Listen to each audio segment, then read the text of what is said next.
This balloon, it's blue. Royal blue. I mean, come on, guys. Do you not see it? You see, often in our lives, we tend to label people. For example, if I see someone, there, he looks like a cheat. Or, she's ignorant as always, doesn't know a thing. He is arrogant. Many of you might be thinking, Amaan, you've not even met these people. You could be totally wrong. But let me tell you, from where I stand, I'm right. Absolutely right. And I have tons of evidence to support my claims. But let me not go there yet. I would now like to test the power of your concentration. Coming up now is a video in which you will see a group of two people, two groups of people playing basketball. One group will be dressed in white and one dressed in black. And I want you guys to count the number of times the people dressed in white pass the basketball to each other, right?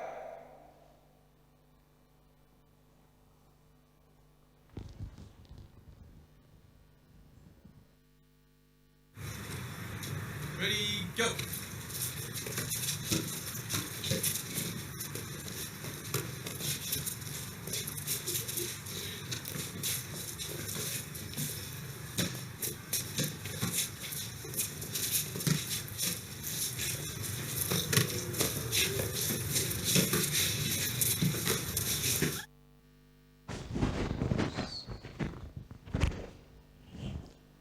How many passes did you guys count? 14, 15, 20. Oh. Put a huge round of applause for yourselves, the guys who said 20 and the guys who said 15, you're absolutely wrong. 15 was the right answer.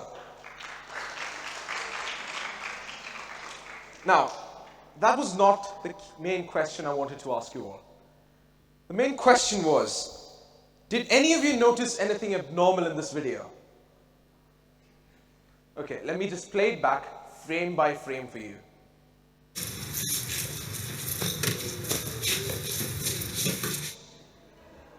How many of you actually noticed the gorilla? Okay. Well, what I want to know is, how is it that so many of us missed out on that oh so obvious gorilla? Let me park that question there for a second. I now have a decision-making exercise for you. I want you all to imagine. Imagine you're walking along a railway platform and there are two tracks ahead of you. One which is live and a train uses it every 20 to 30 minutes. And the other one is unused, hasn't been touched for a very long time. There are a group of 7 kids, live track. And there's one child sitting alone on the unused track. And all of these kids know they're not supposed to play near the railway tracks, let alone on the live track. But there's something coming. A train. A train is coming upon the live track, and usually it would just continue forward and thus hit the 7 children. You can't do something about it. The only thing you can do is pull a lever. You can't get the attention of anyone. Now, what does this lever do? If you pull it, the train changes its track and it goes ahead and hits that one child and you save 7. But if you do not touch the lever, the train will continue forward and it will hit the 7 kids. Now what I want to know is how many of you would pull the lever? How many of you would sacrifice 1 for the sake of 7? Show of hands. Alright. Now, how many of you would not pull the lever? How many of you would leave it untouched? How many of you would let the train go ahead and hit the 7 kids? I got a similar response when I asked this question to my family and friends, and then I asked them this question. What if that one child you were going to sacrifice, that one child was your son, your daughter, your brother, or your sister? And almost all of them changed their minds instantaneously. We all have our perspectives. Who is good, who's bad, what is right, what is wrong, what must be done, what should never be done. And we believe that our perspectives are right, absolutely right. And we have tons of evidence, facts to stand by us. But I could argue that even with all these facts, we could be as incorrect, as wrong as ever. Because our perspectives are heavily biased by our likes and dislikes. When the person, party, country, religion or ideology is close to our heart, like our very own child on that railway track, we will do anything to decide in its favor. And like how we all missed out on that oh so obvious gorilla, we will miss out on all of its faults, all the mistakes, all the evidences against it, thereby feeding your brain with only points to support your prejudice. So technically speaking, you're right, but you may be incorrect as well. If you like something, only the positive side of things will be taken into your head. Everything negative will get shot down. Similarly, if you don't like something, only the points supporting your claim will stick to you, and you will throw everything else out.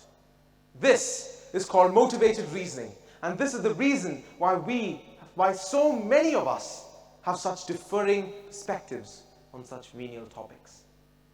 We see the world not as it is. We see it as we are. So, what is the solution? What do I advise? I coined a term for it. It's called prejudicial detox. But before I go there, I'm just going to say a few words, and they're going to come up on screen. And I want you all to think of the first name or group that comes up to your head. All right? Can you do that? Okay. Show off. Fanatics, just keep it in your mind, don't say it out loud. I don't want to get in trouble here. Genius. Snobs. Nationalists. And patriots. Now what I want you all to think is that if you asked each and every one in the audience, would you get the exact same response? No. Because every name, every group which came up to your mind when I said these words were based on your pre-existing biases and prejudices and could be completely disconnected from reality. As I said, we see the world not as it is. We see it as we are. So the solution? Prejudicial detox. Let us try our best. Let us strive hard to find evidence that goes against our claims, to burst the bubbles of our convictions. Let us try to find evidences that actually goes against us. Let's try to find the baby in this picture, the mother and the daughter in this one, the man in this one, and of course, the young lady in this one. Let us try hard to get free from the crippling bondage of prejudice and get into a world where everything is possible. This is the message I wanted to put forward. Though I feel that I'm absolutely right, I may be totally wrong. So let me listen, let me ask, and let me try. Let us stop being right and start being correct instead. And I believe that this is not just an idea, but a habit worth spreading. Thank you.